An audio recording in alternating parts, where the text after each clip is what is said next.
کیا آپ نے کبھی اپنے اعمال کا جائزہ لیا؟ دن کے اجالے میں جو گناہ ہوئے یا رات کے اندھیرے میں جو گناہ ہوئے، کبھی ان کے بارے میں سوچا؟ آئیے علماء اکرام کے ساتھ اپنے اعمال کا جائزہ لیں ہمارے خاص پروگرام جائزہ میں۔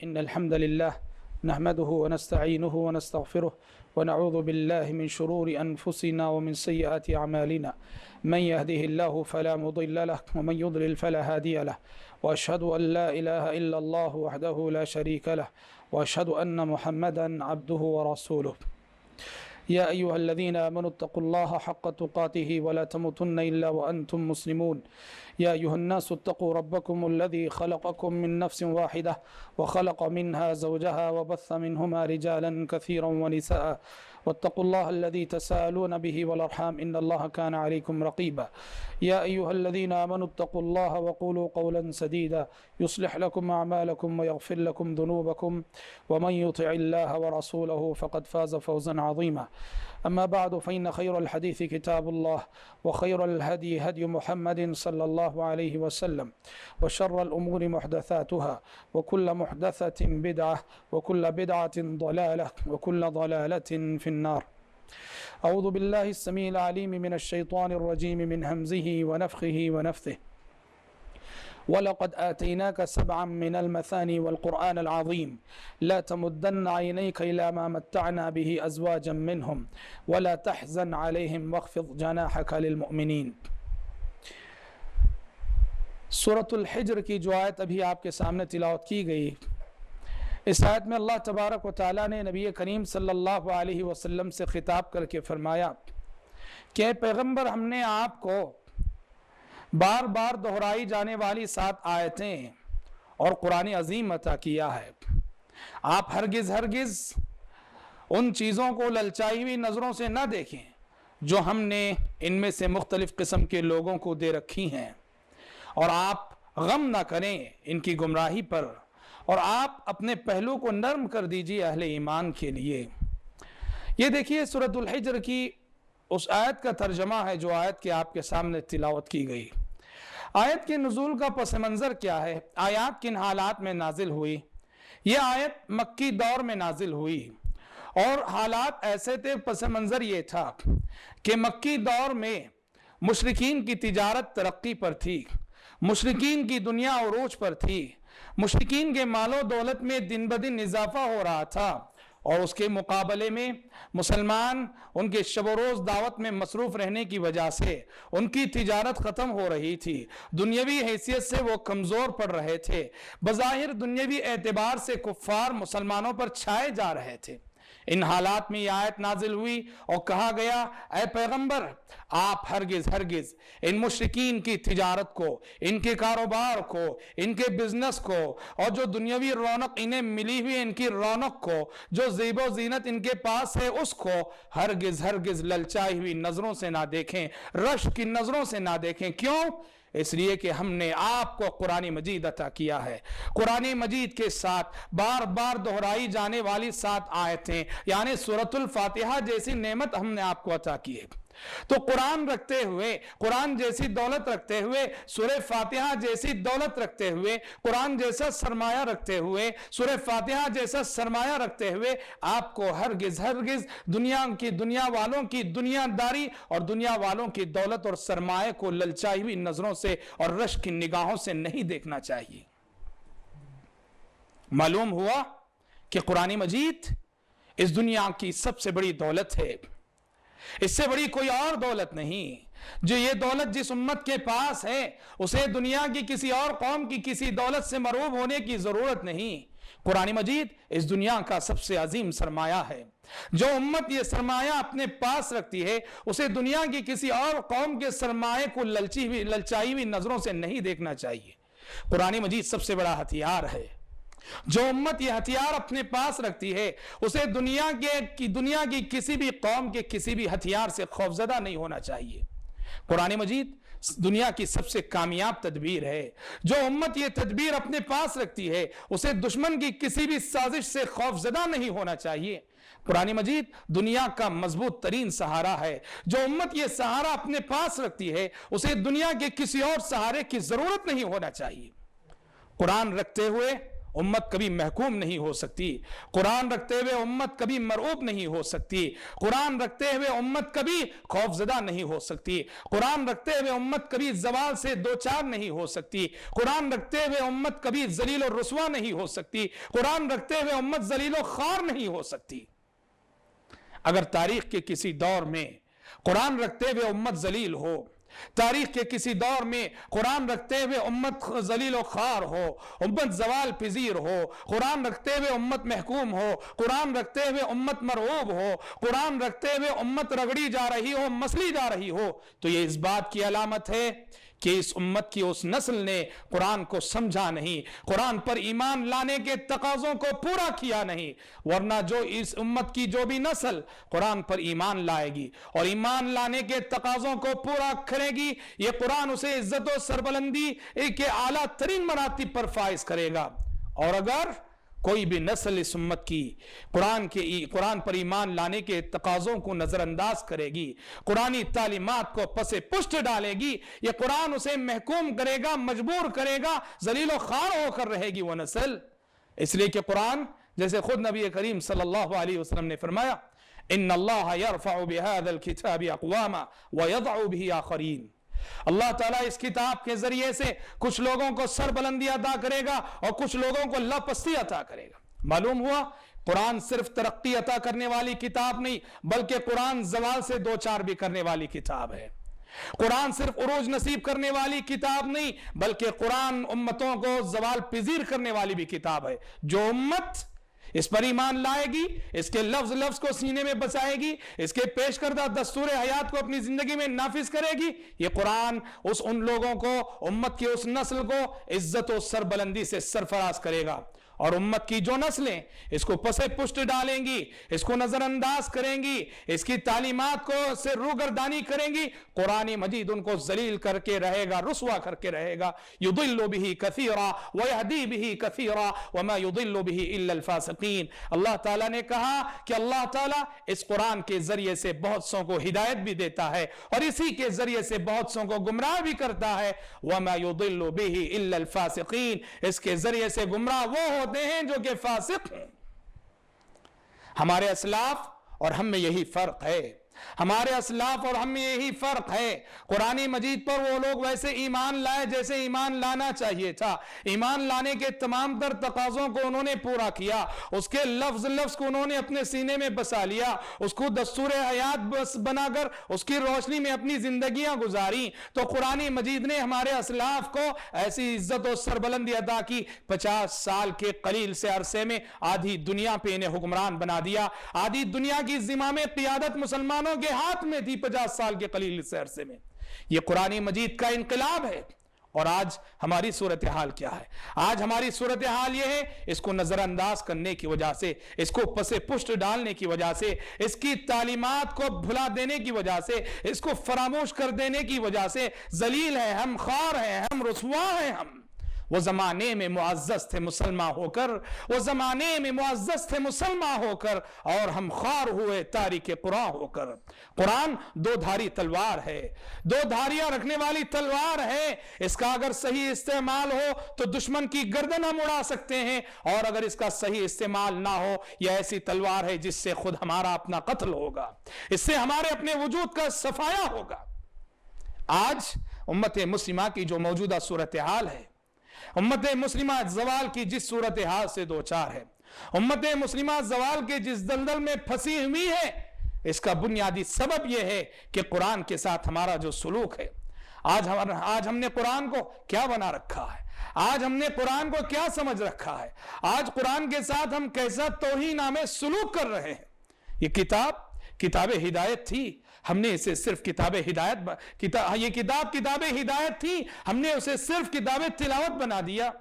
یہ زندوں کو زندگی کا پیغام دینے کے لیے آئی تھی، ہم نے اسے مردوں کے لیے ایصال ثواب کا ذریعہ بنا دیا۔ یہ پیغام انقلاب لے کر آئی تھی، ہم نے اس کو تعویذ گنڈوں کا مضمون بنا دیا۔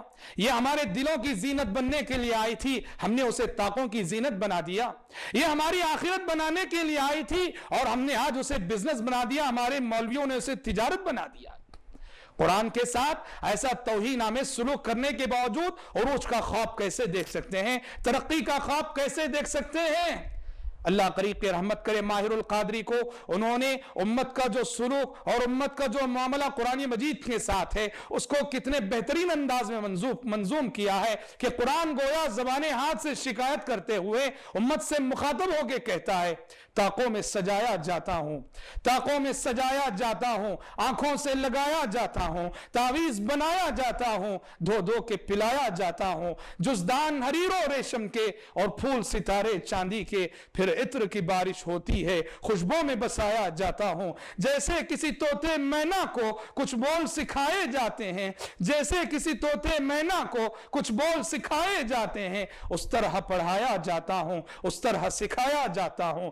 کس بزم میں میرا ذکر نہیں، کس بزم میں میری دھوم نہیں، کہنے کو تو میں ایک ایک جلسے میں پڑھ پڑھ کے سنایا جاتا ہوں۔ یہ میری عقیدت کے دعوے قانون پہ راضی غیروں کے، یہ میری عقیدت کے دعوے قانون پہ راضی غیروں کے، یوں بھی مجھے رسوا کرتے ہیں، ایسے بھی ستایا جاتا ہوں۔ جب قول و قسم لینے کے لیے تکرار کی نوبت آتی ہے، جب قول و قسم لینے کے لیے تکرار کی نوبت آتی ہے، پھر میری ضرورت پڑتی ہے، ہاتھوں پہ اٹھایا جاتا ہوں۔ اللہ قریب رحمت کرے ماہر القادری کو کہ انہوں نے کتنے بہترین انداز میں قرآن مجید کی شکایت کو منظوم کیا ہے۔ بھائیو، امت مسلمہ کا کی اجتماعی قرآن کے ساتھ جو سلوک ہے اور اجتماعی طور پر امت قرآن کے ساتھ جو معاملہ کر رہی ہے، اللہ کی قسم کل حشر کے میدان میں، کل قیامت کے دن یہ قرآن اگر ہمارے خلاف مدعی بن کر آ جائے، ہمارے خلاف مدعی بن کر آ جائے اور یہ قرآن شکایت کرے، اس کی آیتیں شکایت کرے، ذرا سوچ لو کہ ہمارا کیا جواب ہوگا۔ قرآن کے ساتھ ایسا توہین آمیز سلوک ہم کر رہے ہیں، عملی میدان میں تو اس کو ہم نے اکثر پسے پشت ڈال رکھا ہے۔ یہ کتاب ہدایت ہے، کتاب ہدایت ہے۔ یہ کتاب اپنے اندر ایک عقیدہ رکھتی ہے، ایک منہج حیات رکھتی ہے، ایک تہذیب رکھتی ہے، ایک کلچر اپنے پاس رکھتی ہے، اخلاق کا ایک تصور رکھتی ہے، معاملات کا حسین اور جامع تصور یہ کتاب اپنے پاس رکھتی ہے، معاشرت کی مفید تعلیمات یہ کتاب اپنے پاس رکھتی ہے۔ قرآن پر ایمان لانے کا تقاضا یہ ہے کہ اس کو کتاب ہدایت بنایا جائے۔ قرآن مجید نے کہا ہدی للمتقین، یہ کتاب ہدایت ہے متقیوں کے لیے۔ سورۃ البقرہ کی ابتدائی آیتوں میں کہا ہدی للمتقین، قرآن کے الفاظ میں اس کی پہلی صفت جو خود قرآن نے بیان کی وہ یہ ہے کہ کتاب ہدایت ہے، ہدی للمتقین، یہ متقیوں کے لیے ہدایت بن کر آئی ہے۔ آج ہم نے اس کو صرف کتاب تلاوت بنا دیا، پڑھتے ہیں، اچھے اچھے قاری امت میں موجود ہیں، اچھے آواز میں پڑھنے والے موجود ہیں، کئی انداز میں اس کو پڑھنے والے موجود ہیں۔ آج ہم نے کسی حد تک تلاوت کا تو حق ادا کیا ہے، مگر معاف کرنا امت کے بیشتر طبقے نے اس کو کتاب ہدایت نہیں بنایا ہے۔ اس کے پیش کردہ عقیدے سے ہم دور، اس کی پیش کردہ تہذیب سے ہم دور، معاملات کے پیش کردہ اس کے تصورات سے ہم دور، اس کے پیش کردہ حسین اخلاق سے ہم دور، معاشرت کی جو تعلیمات اس نے دی ہے اس سے ہم دور۔ کتاب اپنی عملی زندگی میں قرآن مجید کو ہم نے پسے پشت ڈال رکھا ہے۔ قرآن مجید کے قوانین رکھتے ہوئے، قرآن مجید جیسا دستور رکھتے ہوئے، قرآن مجید کی شریعت رکھتے ہوئے آج ہم انسانوں کے بنائے ہوئے وضعی قوانین اور انسانوں کے بنائے ہوئے قوانین کی روشنی میں ہم مسائل حل کرنا چاہتے ہیں۔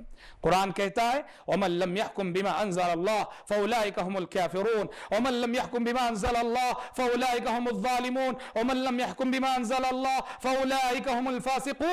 قرآن کہتا ہے جو اللہ تعالیٰ کی نازل کردہ شریعت کے مطابق فیصلے نہ کرے وہ کافر ہے، جو اللہ تعالیٰ کی شریعت، اللہ تعالیٰ کی نازل کردہ شریعت کے مطابق فیصلے نہ کرے وہ ظالم ہے، جو اللہ تعالیٰ کی نازل کردہ کتاب کے مطابق اپنے فیصلے نہ کرے وہ فاسق ہے۔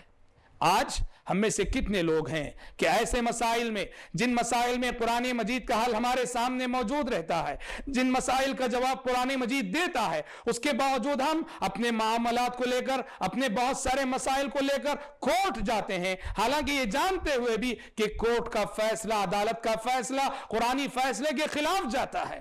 افسوس ہے کہ قرآن مجید کے ساتھ کیسا توہین آمیز سلوک ہم کر رہے ہیں۔ حضرات صحابہ کرام رضوان اللہ علیہم اجمعین، حضرات صحابہ کرام رضوان اللہ علیہم اجمعین کی خصوصیت یہ تھی کہ انہوں نے اس کو کتاب عمل جانا، اس کو کتاب ہدایت مانا اور اس کی ایک ایک تعلیم پہ عمل کرتے رہے۔ صحابہ کرام رضوان اللہ علیہم اجمعین کے بارے میں آتا ہے کہ وہ جب نبی کریم صلی اللہ علیہ وسلم سے 10 آیتیں سیکھ لیا کرتے، 10 آیتیں سیکھ لیا کرتے تو باقی 10 آیتیں اس وقت تک نہیں سیکھا کرتے تھے جب تک کہ پہلے سیکھی ہوئی 10 آیتوں پہ عمل نہ ہو جائے، پہلے سیکھی ہوئی 10 آیتوں پہ عمل نہ ہو جائے۔ اسی مفہوم میں صحابی رسول عمر فاروق یا ابن عمر فرماتے ہیں کہ مجھے سورہ بقرہ سیکھنے میں 8 سال لگے، مجھے سورہ بقرہ سیکھنے میں 8 سال لگے۔ یہاں سیکھنے سے مراد صرف یاد کرنا اور حفظ کرنا مراد نہیں، عربوں کا حافظہ، صحابہ کا حافظہ بہت مشہور اور مثالی تھا۔ سیکھنے سے مراد اس کی فہم، اس کی سمجھ اور اس پر عمل کرنا۔ اس مفہوم میں صحابہ کرام رضوان اللہ علیہم اجمعین قرآن مجید اس انداز میں سیکھا کرتے تھے، ایک ایک آیت پہ ساتھ ساتھ عمل کیے جاتے تھے۔ آج بھی یہ کتاب آج امت مسلمہ کو اپنی زندگی میں، انفرادی زندگی میں ہو، اجتماعی زندگی میں ہو، سیاسی زندگی میں ہو، معاشی زندگی میں ہو، معاشرتی زندگی میں ہو، جن جن مسائل کا سامنا ہے، یہ کتاب اللہ کی قسم ان تمام مسائل کا حل اپنے پاس رکھتی ہے۔ آج زندگی میں ہم جن مشکلات سے دوچار ہیں، آلام و محن اور رنج و غم اور جتنے ٹینشن ہمیں گھیرے ہوئے ہیں، تمام مسائل، تمام ٹینشنوں کا حل یہ کتاب ہے۔ ضرورت اس بات کی ہے اس کتاب کو ویسے اپنایا جائے جیسے حضرات صحابہ کرام رضوان اللہ علیہم اجمعین نے اپنایا تھا۔ نبی کریم صلی اللہ علیہ وسلم نے قرآن مجید کے تعلق سے آپ دعا کرتے ہوئے کہا کرتے تھے، آپ صلی اللہ علیہ وسلم، اللہم انی عبدک، اللہم انی عبدک وابن عبدک وابن امتک ناصیتی بیدک ماض فی حکمک عدل فی قضاؤک اسألک بکل اسم هو لک سمیت به نفسک او انزلته فی کتابک او علمته احدا من خلقک او استأثرت به فی علم الغیب عندک ان تجعل القرآن العظیم ربیع قلبی ونور صدری وجلاء حزنی وذهاب ہمی وغمی۔ غور کریں اس دعا پر اور غور کریں اس دعا کے اندر پائے جانے والے گہرے معانی پر، آپ سمجھ سکتے ہیں کہ قرآن مجید انسانی زندگی میں کیسا سکون فراہم کرتا ہے۔ نبی کریم صلی اللہ علیہ وسلم دعا کرتے ہوئے کہتے تھے، اے اللہ میں تیرا بندہ ہوں، اللہم انی عبدک میں تیرا بندہ ہوں، وابن عبدک تیرے بندے کا بیٹا ہوں، وابن امتک تیری بندی کا بیٹا ہوں، ناصیتی بیدک میری پیشانی تیرے ہاتھ میں ہے، ماض فی حکمک تیرا ہر حکم مجھ میں جاری و ساری ہے، عدل فی قضاؤک میرے بارے میں تیرا ہر فیصلہ انصاف پر مبنی ہے، اسألک بکل اسم هو لک سمیت به نفسک اے اللہ میں تیرے ہر اس نام کے وسیلے سے دعا کرتا ہوں جس کے ذریعے تو نے اپنا نام رکھا ہو، او انزلتہ فی کتابک یا تیرے ان ناموں کے وسیلے سے دعا کرتا ہوں جن ناموں کو تو نے اپنی کتاب میں اتارا ہو، او علمتہ احدا من خلقک اے اللہ میں تیرے ان ناموں کے وسیلے سے دعا کرتا ہوں جن ناموں کو تو نے اپنی مخلوقات میں سے کسی کو بتایا ہو، سکھایا ہو، اب استأثرت به فی علم الغیب عندک اور پروردگارہ تیرے ان ناموں کے وسیلے سے دعا کرتا ہوں، تیرے ان ناموں کے وسیلے سے دعا کرتا ہوں جو تو نے جن کو تیرے علاوہ کوئی جانتا نہیں۔ معلوم ہوا اللہ تبارک و تعالیٰ کا یہ اسماء حسنہ، اللہ تعالیٰ کے اسماء حسنہ صرف 99 نہیں، ہمیں جو بتایا گیا کہ اللہ تعالیٰ کے 99 اسماء ہیں، 99 نام ہیں، 99 ہی نہیں، قرآن میں ہمیں جو نام بتائے گئے وہ 99 ہیں، ورنہ اللہ تعالیٰ کے کچھ نام ایسے ہیں جو فرشتے جانتے ہیں اور ہمیں نہیں معلوم، اور اللہ تعالیٰ کے کچھ اسماء حسنہ ایسے ہیں جو اللہ تعالیٰ کے علم میں ہیں اور اللہ کے سوا کوئی نہیں جانتا۔ نبی کریم صلی اللہ علیہ وسلم اس دعا میں اللہ تعالیٰ کے ان تمام تر اسماء حسنہ کا وسیلہ دے کر کیا مانگ رہے ہیں؟ کہہ رہے ہیں کہ اللہ میں تیرے ان تمام قسم کے اسماء حسنہ کے وسیلے سے یہ دعا کرتا ہوں کہ ان تجعل القرآن العظیم ربیع قلبی، کہ پروردگارہ قرآن مجید کو میرے دل کی بہار بنا دے، قرآن مجید کو میرے دل کی بہار بنا دے، ونور صدری، میرے سینے کا نور بنا دے، میرے سینے کی روشنی بنا دے، وجلاء حزنی وذهاب ہمی وغمی، اور قرآن مجید کو میری زندگی کے ہر ٹینشن، میری زندگی کی ہر مصیبت، میرے زندگی کے ہر رنج و غم کو دور کرنے والا بنا دے۔ اللہ کی قسم قرآن کے اندر یہ طاقت ہے، قرآن کے اندر یہ صلاحیت ہے، قرآن ہمارے ہر غم کا علاج ہے، قرآن ہمارے ہر رنج کا علاج ہے، قرآن ہماری ہر مصیبت کا علاج ہے، قرآن ہماری ہر مشکل کا حل ہے۔ ابن مسعود رضی اللہ عنہ فرمایا کرتے تھے اگر میری رسی بھی گم ہو جائے، میں اسے قرآن مجید کے اندر تلاش کیا کرتا ہوں۔ یہ صحابہ کرام رضوان اللہ علیہ مجمعین ہیں کہ قرآن سے ان کا اتنا گہرا تعلق تھا۔ قرآن تمام مسائل کا حل ہے، لیکن ان لوگوں کے لیے جو اس کو دستور حیات بنا کر چلے، جو اس کو معیار زندگی بنا کر چلے، جو اس کو کتاب تلاوت ہی نہیں بلکہ کتاب تلاوت کے ساتھ ساتھ کتاب ہدایت مان کر، کتاب ہدایت سمجھ کر چلے، قرآن مجید ایسوں کی زندگی کے تمام مسائل کا بہترین حل ہے۔ آج ضرورت اس بات کی ہے کہ ہم قرآن کے حقوق کو سمجھیں، قرآن کے حقوق کو سمجھ کر ان حقوق کو اپنی عملی زندگی میں پورا کرنے کی کوشش کریں۔ قرآن کے حقوق کیا ہیں؟ سب سے پہلا حق تو یہ ہے قرآن پر ایمان لانا۔ قرآن پر ایمان لانا اسنا ہی ہے سے کہ یہ اللہ تعالیٰ کی سچی اور آخری کتاب ہے جو محمد صلی اللہ علیہ وسلم پر انسانوں کی ہدایت کے لیے نازل کی گئی ہے، اور یہ کتاب اللہ تعالیٰ کی حفاظت میں ہے، اور یہ کتاب جس نبی کریم صلی اللہ علیہ وسلم پر جس شکل میں نازل ہوئی تھی آج تک اس شکل میں اور قیامت تک باقی رہے گی۔ اس میں نہ ایک حرف کا اضافہ ہو سکتا ہے نہ ایک حرف کی کمی ہو سکتی ہے۔ قرآن پہ ایمان لانا، قرآن پہ ایمان لانے کے ساتھ ساتھ اس کا دوسرا حق اس کو تلاوت کرنا، اس کو پڑھنا۔ اللہ تعالیٰ نے اہل کتاب میں سے جو اہل ایمان ہیں ان کی تعریف کرتے ہوئے کہا الذین آتیناہم الکتاب یتلونہ حق تلاوتہ، جن لوگوں کو ہم نے کتاب عطا کی ہے وہ کما حقہ اس کی تلاوت کرتے ہیں۔ معلوم ہوا کہ کتاب الہی کا ایک حق یہ بھی ہے، قرآن کا ایک حق یہ بھی ہے، اس کی تلاوت کی جائے اور کما حقہ تلاوت کی جائے، اس کو پڑھا جائے۔ نبی کریم صلی اللہ علیہ وسلم کی ڈیوٹی اور آپ کی ذمہ داری اور آپ کا وظیفہ بتایا گیا کہ آپ صلی اللہ علیہ وسلم یتلو علیہم آیاتہ، اللہ کے بندوں کو اللہ کی آیتیں پڑھ کے سناتے ہیں۔ کتاب قرآن کا ایک حق تلاوت کے ساتھ ساتھ تیسرا حق ہے کہ ہم اس کتاب کو سمجھا کریں، اس کتاب کو سمجھنے کی کوشش کریں، اس کتاب کو تدبر کریں، اس کتاب کے اندر غور و فکر کریں۔ اس کتاب کے اندر قرآن نے کہا افلا يتدبرون القرآن، افلا يتدبرون القرآن، کیا یہ لوگ قرآن میں غور و فکر نہیں کرتے؟ قرآن دعوت دے رہا ہے تدبر کی، قرآن دعوت دے رہا ہے غور و فکر کی کہ انسانوں تدبر کرو اس کلام کے اندر، غور و فکر کرو اس کلام کے اندر۔ قرآن نے دوسرے مقام پہ بھی کہا وَلَقَدْ يَسَّرْنَا الْقُرْآنَ لِلذِّكْرِ فَهَلْ مِن مُدَّكِرٍ، قرآن کو ہم نے آسان کر دیا ہے نصیحت کے لیے، ہے کوئی نصیحت حاصل کرنے والا؟ فَهَلْ مِن مُدَّكِرٍ۔ معلوم ہوا بھائیو اس قرآن کا ایک حق یہ ہے ہم اس کو سمجھ کر پڑھا کریں۔ آج دنیا کی ہر زبان میں، دنیا کی تمام مشہور و معروف زبانوں میں قرآن مجید کے تراجم ہو چکے ہیں، قرآن مجید کی تفاسیر دستیاب ہیں۔ اللہ جزائے خیر دے سعودی حکومت کو کہ اس نے دنیا کے گوشے گوشے میں، دنیا کی ہر زندہ زبان میں قرآن مجید کے تراجم کو، قرآن مجید کی تفاسیر کو دنیا بھر میں پھیلا دیا ہے۔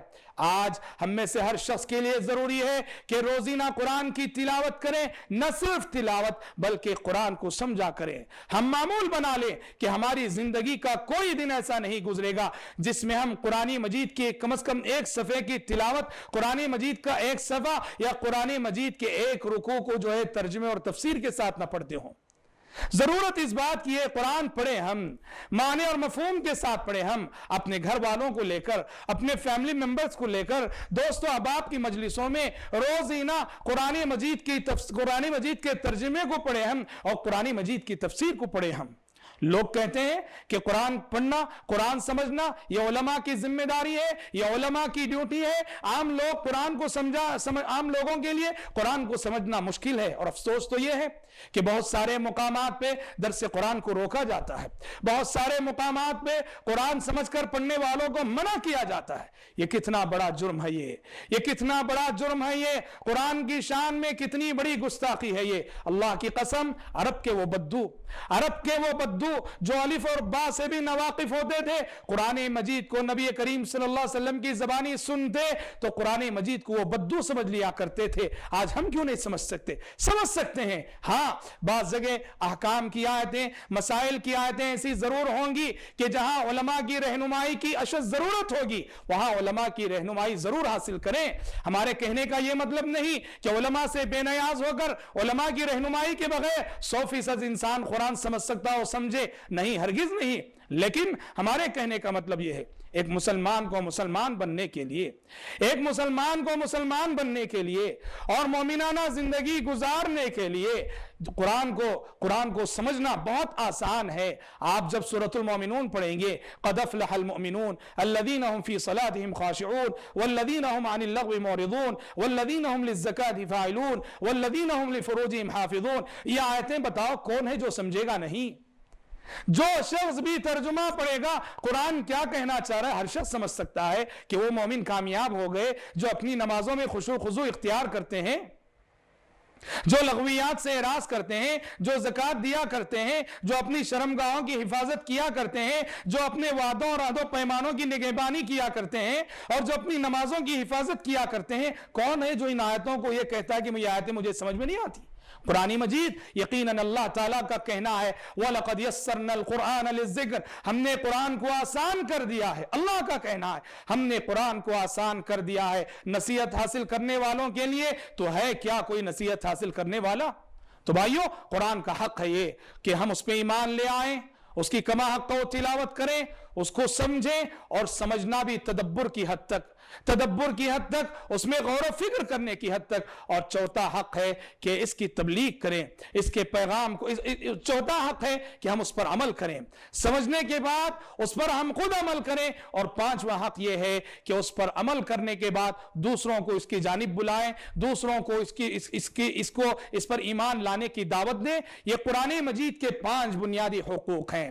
قرآن کو اپنانا ہے، ان 5 حقوق کے ساتھ امت کی جو نسل بھی ان 5 حقوق کی روشنی میں قرآن کو اپنائے گی، قرآن مجید اس نسل کو گارنٹی دیتا ہے، ضمانت دیتا ہے، عزت کی گارنٹی، سربلندی کی گارنٹی، کامیاب زندگی کی گارنٹی۔ اس کی دنیا بھی کامیاب ہے، اس کی آخرت بھی کامیاب ہے۔ اور امت کی جو نسل قرآن مجید کے ان 5 حقوق میں سے کسی بھی حق کو پامال کرے گی، کسی بھی حق کو پسے پشت ڈالے گی، قرآن مجید ایسی نسل کو رسوا کرے گا، اس کو زوال پذیر کرے گا۔ ان اللہ یرفع بهذا الكتاب اقواما ويضع به آخرین، اس دستور کو بھولنا نہیں، اللہ کے اس قانون کو بھولنا نہیں کہ اللہ تعالیٰ اس کتاب کے ذریعے سے کچھ لوگوں کو سربلندی عطا کرتا ہے، ترقی عطا کرتا ہے، اور اسی کتاب کے ذریعے سے اللہ تعالیٰ کچھ لوگوں کو زوال پذیر کرتا ہے۔